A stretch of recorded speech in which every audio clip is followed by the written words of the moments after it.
January 15th, 2009. Started out as a normal day for Dave Sanderson. Ended a whole lot different, as he's one of the survivors, is what is known as the miracle on the Hudson, as the U.S. Airways flight 1549 into the Hudson River in New York City. He survived like all the passengers did. Emerged with a mission, though, to encourage others to do the right thing and address adversity. As an author and through his speaking engagements, his third book, The Limitless Life, is now out. Is it out now, Dave? It is out now. It is out now, and he's back on Morning Live because we had you at the old studio for the first book. That's right. Moments Matter, back in 2016. 2016, that's correct. Yeah, so back here for the third one, because the second one was in the middle during the pandemic. During COVID, from turmoil to triumph. That's correct. Great to see you. Congratulations on the birth of your third child, to go along with the 4 kids that you have at home. Yeah. Okay.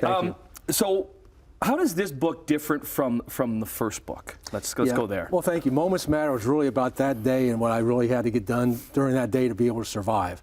This book talks about the lessons that I learned since that day and how what came out of that traumatic life experience, and how hopefully others can use my experiences, my references, to overcome whatever challenges they may have. Because before leading up to Miracle on the Hudson, like what kind of life were you living before that? I was traveling 4 days a week on my job at Oracle. I was up and down the East Coast primarily all the time, so I was always on a plane.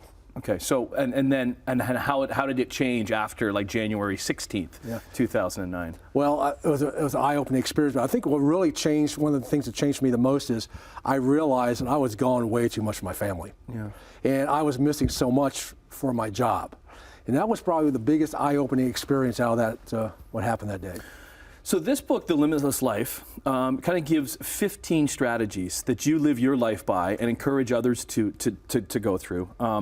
We won't be able to get to all 15, but there's some good ones in here. One that stands out to me is the second one. You have to earn the right. What's that one, Dave? Yeah, and one of the things I realized out of this is a lot of people think that they can just go in and do something.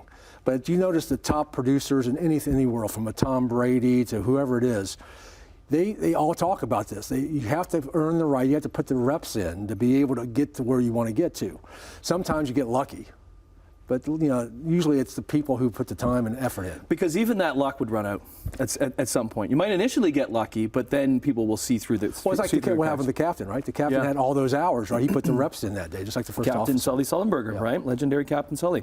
Okay, something else that be flexible with your behavior and firm with your values. Yeah, I think one of the reasons it came out is, you got to stick with your values, because people need authentic. They need somebody who's going to stay true to their word. But one of the things I learned by being around General Colin Powell many years ago, and I was with him, I was escorting him.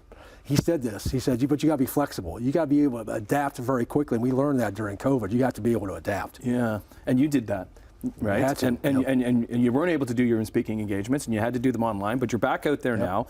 Hard doing the right thing. That was another one of the 15 that stood out to me. I talk about this a lot, especially when I speak, because right now, especially in this world with social media, people think they have to be right? So it comes down to that. But what I found is if you do the right thing, more often or not, it pays you back tenfold. And that's what happened that day on the plane, when my mother told me, if you do the right thing, God will take care of you. Hopefully I did the right thing, and it's definitely taking care of me. We got about a minute left. Yep. What's a couple of the strategies that stand out to you that you'd like to pass along? The one I really like to talk about is how to aviate, navigate, and communicate, because this really comes down to how we all handled COVID and the pandemic. Because aviate, what does that mean? You got to keep your own plane going. You got to keep it going as long as you can, just like a pilot does. Second, navigate. You got to have a game plan. You got to know where you're going. But third is about communicate. And I don't mean communicate externally. I mean communicate with your own mind. How do you manage your mind through these situations? So aviate, navigate, communicate, and the art of editing. And that was the last chapter we put in. It was around how to edit around your life, because I think so many people have so many things coming at them from social media and the work and the home. You got to be able to edit the things out of your life that really don't matter as much and focus on the things that really do matter. Congratulations. The Limitless Life, out now. Dave Sanderson, your third book in trilogy. Yep, trilogy. There you go. Congratulations. You can get the Limitless Life wherever you get your books, and we look forward to having you back for number 4. We'll do it, Tim. Thank you.